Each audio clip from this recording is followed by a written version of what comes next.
Hey there, Hey there, apples. apples. Welcome to episode 1 of the Apple Apple Orchard. Orchard. Today we will be talking all about family dynamics. So let's dive in. So, there are actually many different types of family dynamics. These are just the most common ones, but of course, every family is special and unique and come with their own set of challenges and blessings. The first is the authoritative type of family. Basically, here, the parents have the authority and they're very active in the family. Like, they enforce the rules and the rewards or consequences. But they don't, like, force or they don't rely on blind obedience or compliance. Like, they explain to their children why the rules are important. And it's not like a dictatorship approach where they're forcing their children to, like, do this or do that. They still respect their children and they're still good role models and provide affection, of course. The parents are present to guide their children, they listen to their children, but ultimately set limits and rules for their children, all keeping their child's ultimate well-being in the high as the highest priority. So, the authoritative family dynamic still leaves space for their children to breathe and choose for themselves.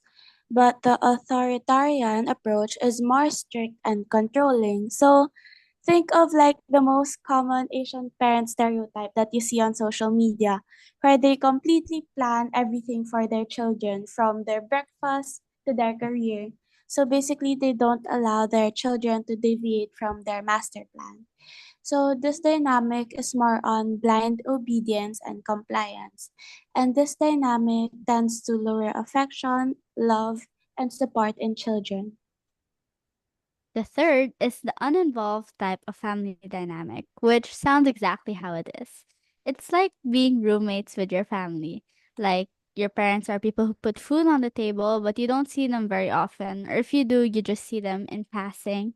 Like in the hallways, you just walk past each other, but you don't really like engage in any meaningful conversation. And you, your parents, your siblings, all of you just live in tiny independent circles and you don't concern yourselves with other family members. The fourth is the communal type of family dynamic. So this places a heavy focus on equality or community, as the name suggests. So it's not just your parents raising you, but also different members of the community. So, for example, neighbors. So imagine like a child playing in the yard and going over to their neighbors for iced tea, or maybe a child riding a bicycle and the neighbor keeping an eye on them. So this type of dynamic basically broadens the family circle. The fifth is the competitive family dynamic, which is also obvious in its name. You're all competing for a spot in the table. Like, this is pitting a child against other children or against members of their own family. So it's also like that Chinese stereo or Asian stereotype where your parents are like comparing you to like, look at your classmate who got a better score than you, or like your other friend's so good at playing the piano, why aren't you also playing the piano? Something like that.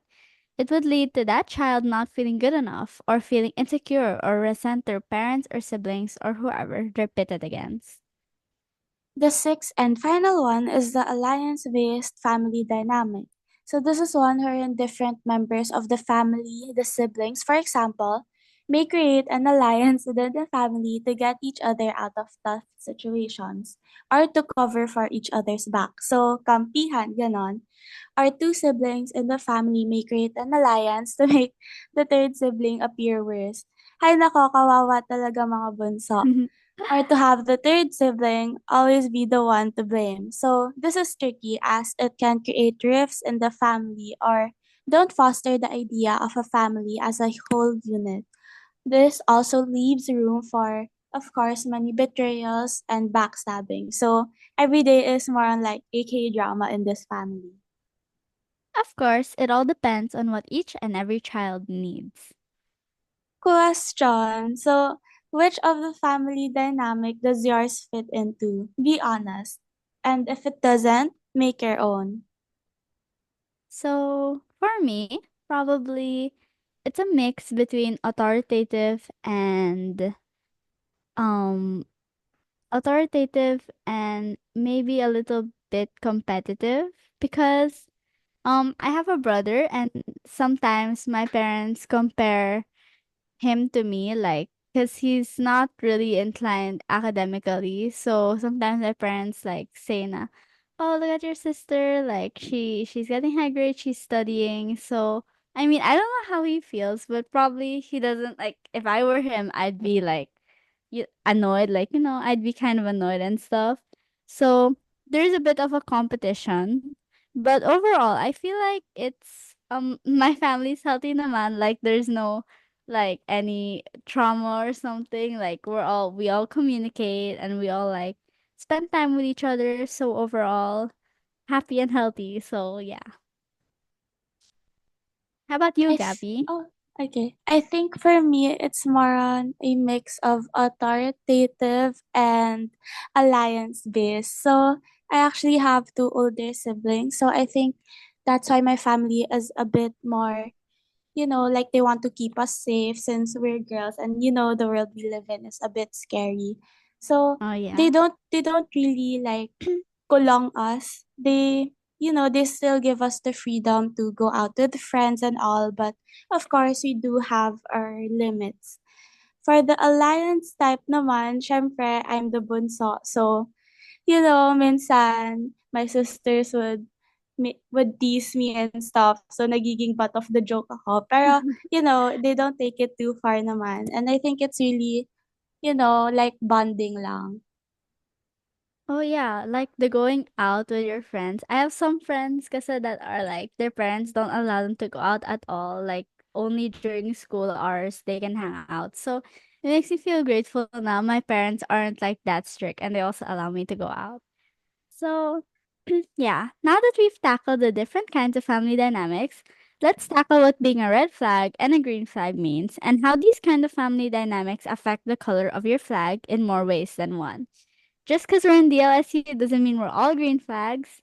So everyone has different ideas of red and green flags. So let's talk about it. What are your green flags and why? What are your red flags and why? Oh my God, this is such a hard question. Oh yeah, Um, that's so true.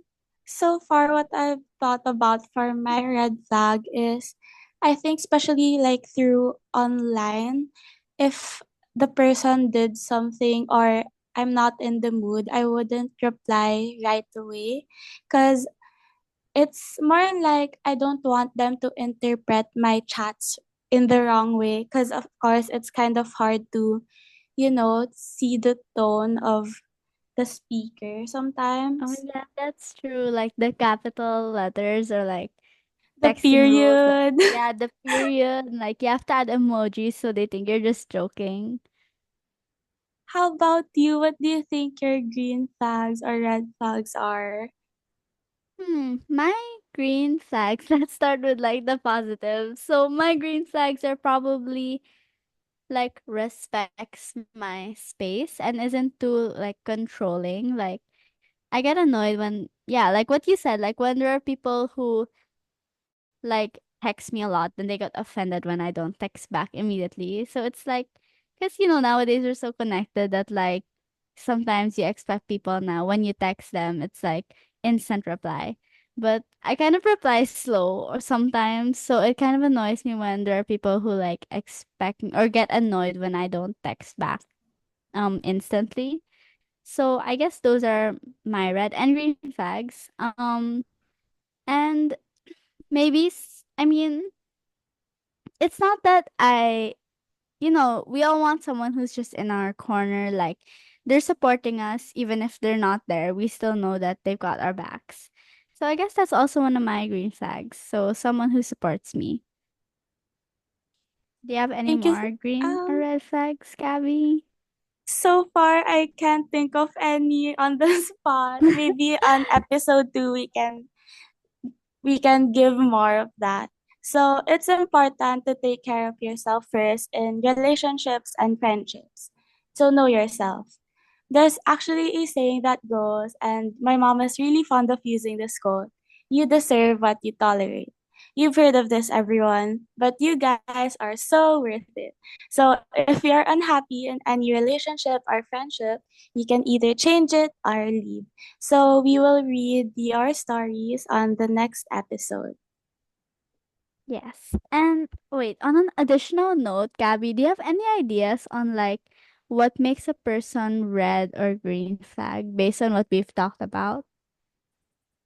I think based on what we said, it could be like, communication, because I think it's really Oh hard yeah, to definitely. master.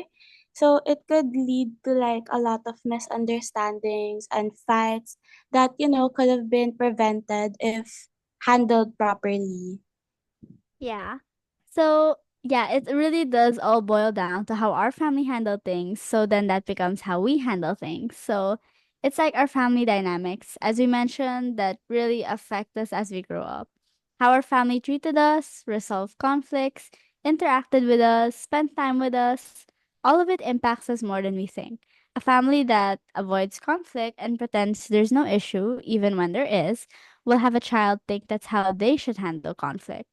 What our family values become what we value. What our parents pass on to us, the legacy of our family, will become what we pass on to the next generation. Our family legacies, as Hamilton said, what is a legacy? It's planting seeds in a garden you never get to see. I wrote some notes at the beginning of a song someone else will sing for me. Woo! That was a lot of information to absorb, Apples, but this is all part of the learning process. What makes you you, and how did your family help you shape you to who you are today? So now that we've tackled the specifics of family dynamics and what red and green flags are, how do you guys feel? I personally feel really excited because we're all learning new stuff, and this all will help us become better persons since we're aware of it now, so we're aware of what behaviors or we're aware of the root cause, which is our family dynamics, and how we can change it. So, next episode, we're going to be really going into the juicy stuff. We'll be talking about how family relationships impact our platonic and romantic relationships. How exactly do family and friends match? Did your parents prioritize for you to hang out more with your friends, or did your parents tell you to always put family first? How does your family dynamics affect how you act with your partner? So that's all, Apple. See you next time. Okay, one, two, three. Bye. Bye. Bye.